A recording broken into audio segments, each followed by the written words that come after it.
आप सभी को मेरा जय श्री राम। तो आज मैं बताना चाहता हूँ आप सभी को भक्ति में जाने का सबसे सरल और अत्यंत सरल उपाय। दोस्तों, सरल उपाय है भी और सरल नहीं भी है। वो कैसे? सरल उपाय ये है कि सरल आपको बनना पड़ेगा सरल के लिए, और सरल इसलिए नहीं है क्योंकि आप सरल हो नहीं। आपका हृदय साफ है, आपका मन विचार शुद्ध है, हाँ, आपकी संगत शुद्ध है, आपकी वाणी शुद्ध है नहीं, तो फिर भक्ति में आप कैसे शुद्ध हो सकते हो? भक्ति प्राप्त करने के लिए, प्रभु को प्राप्त करने के लिए आपका विचार, आपका हृदय, आपका मन, आपका संगत, आपका गुण, आपकी वाणी सब आपका शुद्ध होना चाहिए। आपका हृदय साफ हो, कोरा कागज की तरह आपका हृदय साफ हो, तब आपको भक्ति प्राप्त होगी। भक्ति में जाने का कोई मुश्किल उपाय नहीं है, सरल उपाय यही है। प्रभु प्रेमानंद महाराज जी की वीडियो में भी आप देखे होंगे, नाम जप, यही एक अत्यंत सरल उपाय है। नाम जप, नाम जप कीजिए कंटिन्यू, एकदम अत्यंत सबसे सरल उपाय यही है, नाम जप। आप बस कुछ मत करिए, प्रभु का चिंतन हृदय में करते रहिए, निरंतर करते रहो, प्रभु का नाम जप करो, इसी में आपको भक्ति का अनुभव धीरे धीरे होगा। अब आप सोचोगे कि तुरंत मुझे सब कुछ मिल जाए, तो तुरंत तो कुछ भी नहीं मिलता। आप क्या बड़े होते हो तो क्या एक झटके में बड़े हो जाते हो? समय तो लगता है ना।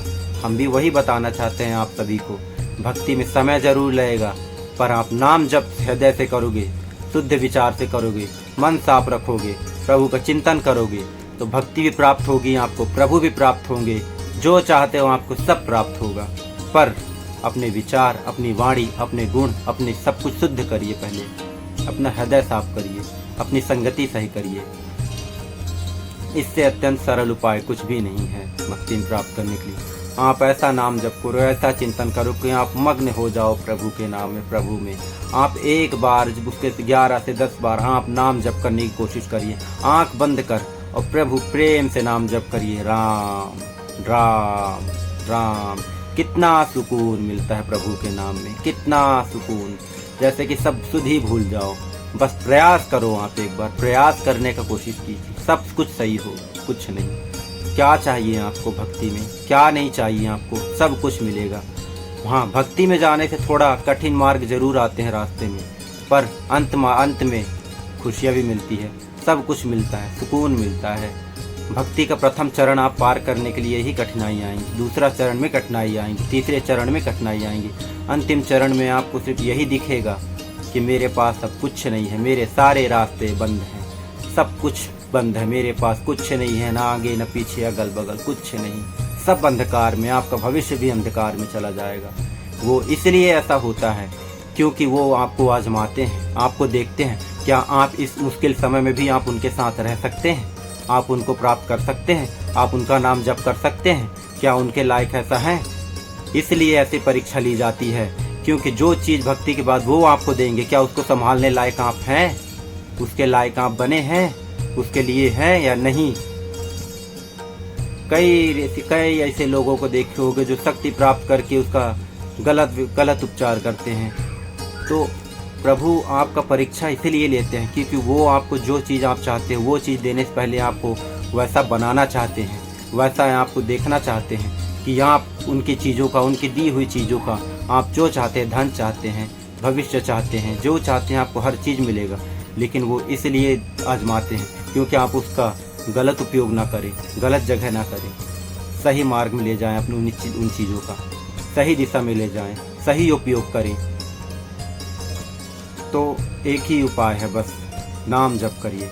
मैं आपको बता रहा हूँ, मैं आपको बोलता हूँ, आप मेरी एक बार बात मानिए, नाम जप से सब कुछ मिल जाएगा, सब कुछ मिल जाएगा। मैं अपनी बातें भी अगली वीडियो में ज़रूर बताऊँगा।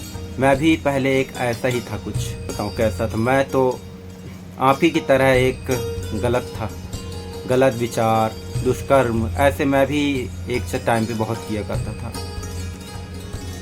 फिर एक समय ऐसा आया कि सब कुछ उलटफेर हो गया, सब कुछ बदल गया, कुछ शेष नहीं रह गया। फिर वे विचार, गंदे कर्म, स्त्री मोह, काम वासना, इन सब में मैं भी था। लेकिन मेरे भाग्य में एक ऐसे गुरु की आगमन हुआ, ऐसे गुरु मेरे भाग्य में मिले जो मेरा सारा जीवन बदल दिया। मेरे आराध्य, मेरे हनुमान की भक्ति भी देन उन्हीं की कृपा से है, उन्हीं की कृपा से सब मिलता है और कुछ नहीं। भक्ति में जाने के लिए अत्यंत सरल उपाय, सिर्फ नाम जप के लिए प्रभु का चिंतन करिए। बस यही है आपका अंतिम उपाय। आपके पास समय नहीं है, बहुत कम समय है, आप मन ही मन नाम जप करिए, चिंतन करिए, कुछ मत करिए। समय है, आप रोज एक हनुमान चालीसा पढ़िए, रोज सुंदरकांड, रामचरितमानस का पाठ करिए। देखिए मन तो एकदम व्याकुल, एकदम सुकून भरा हो जाएगा। लगता है कि सब कुछ आपने पा लिया, हर कुछ आपके पास है, सब कुछ प्राप्त कर लिया, कुछ शेष नहीं रह जाएगा आपके पास। बस एक बार मेरी बात मानकर भक्ति पे जाने की कोशिश करिए और कुछ नहीं। मन शुद्ध और पवित्र हो जाए तब भक्ति में पारिवारिक और आसपास की दुनियादारी की गतिविधियां देखो, समझो तो पवित्र मन तब होगा जब गलत सही का भेद पता हो जाए, और पवित्र मन से ही भक्ति उजागर होती है। बस यही है आपका और मेरा अंतिम वीडियो। इसे आप मेरी बात मानकर, एक बार मेरी बात मानकर भक्ति में जाइए, फिर उसके बाद मुझे बताइए। मैं अपना अनुभव आपको शेयर कर रहा हूँ, आपको बता रहा हूँ। जो मैं कर चुका हूँ, जो मैं अनुभव करता हूँ, वो आपको भी हो सकता है। बस आप एक मेरी बात मानकर आप मेरी बात मानिए। मैं गलत नहीं कह रहा हूँ। मेरा वीडियो बनाने का उद्देश्य लाइक, कमेंट या कुछ नहीं दोस्तों, बस आपको सत मार्ग पे, सही मार्ग में ले जाने का है और कुछ नहीं।